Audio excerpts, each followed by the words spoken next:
Imagine this. There's a website on the internet right now where you can type in literally anyone's phone number and with just one click, get their most private, personal information. Just think about that for a second. With just your phone number, could someone find out where you live, your Aadhaar number, the names of your family members? Well, the scary thing is, for millions of people, the answer is a resounding yes. And this is the site at the center of it all, Proxyearth.org. Now, a serious word of warning here. Please do not try to visit this website.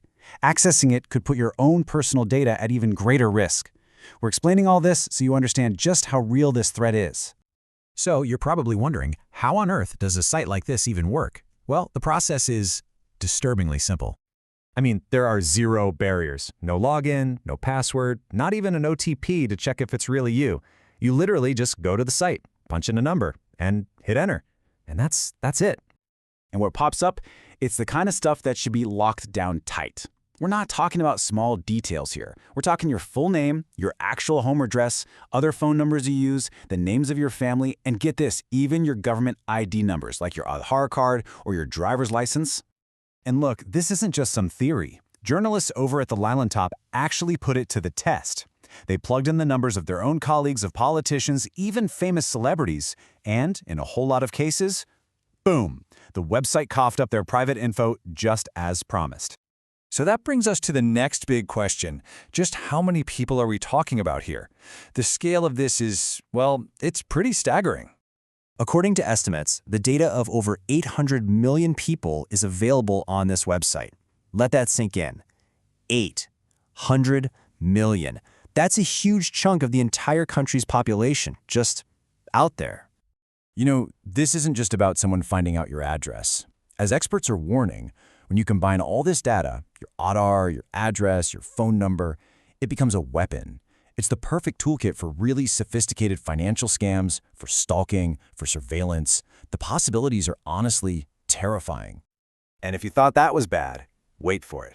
The website also claims it has a feature for live location tracking. Just imagine that.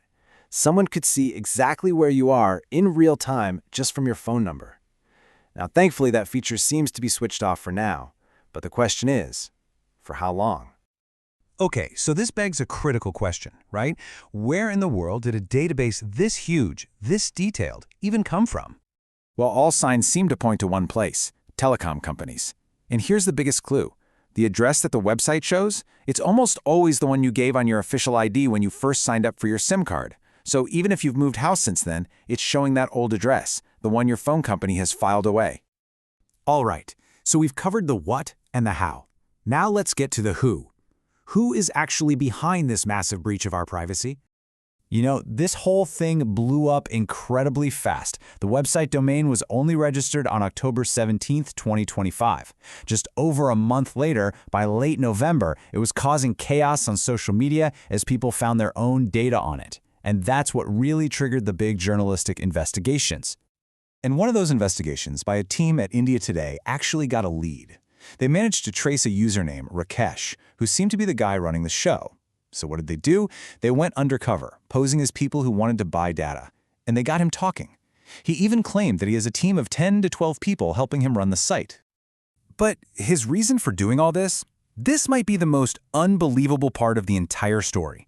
When they asked him why he'd exposed the data of millions, he basically said the website is just an ad. It's a marketing stunt to get people's attention and drive them to his other products, which he says are his real source of income. This leads us to the final and maybe most unsettling question.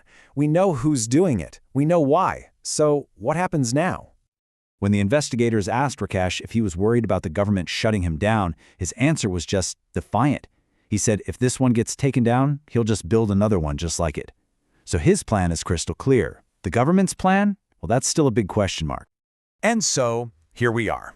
A massive database of our most personal information is being used as, of all things, a marketing tool. The people behind it have zero plans to stop. You know, this isn't really about just one website. It's a symptom of a much bigger problem with how our data is collected and protected. And it leaves 800 million people wondering, if your data is for sale, what can you really do about it?